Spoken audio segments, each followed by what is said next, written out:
Hi hello' নমস্কাৰ, মই শান্তু। আজি বহুত দিনৰ পিছত আকৌ ব্লগত আহিছোঁ। যিহেতু মোৰ মানে ছোৱালীৰ ভাগৰ বিয়া আছিলে, তো বিয়া থকাৰ কাৰণে এইকেইদিন ব্লগ দিব পৰা নাই। তথাপিও যিমান পাৰোঁ সৰু সৰু শ্বৰ্টছ দি আছিলোঁ। আৰু যি কি হওক নহওক, আজি আকৌ কেইবাদিনৰ পিছত মই মোৰ ভাগৰ দোকানটো খুলিবলৈ যাই আছোঁ।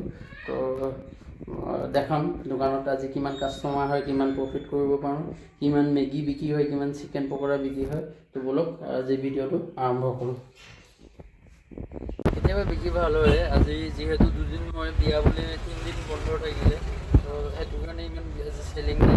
মেগী যেনেকৈ লৈছোঁ এনেকৈয়ে আছে, ফ্ৰাইড ৰাইচ আছে অলপমান, বাকী আজি লেগ পিচ বনোৱা নাছিলোঁ, চাওমিন খতম হৈ গ'ল।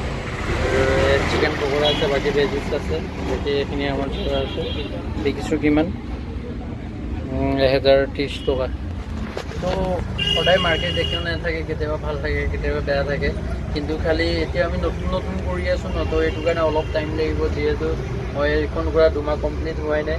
12 তাৰিখে, আজিতো 27, 12 তাৰিখে হ'ব মোৰ 2 মাহ কমপ্লিট। আৰু নাজানো কিমানখিনি পাৰোঁ, চেষ্টা কৰি আছোঁ সদায় ভাল দিবৰ কাৰণে।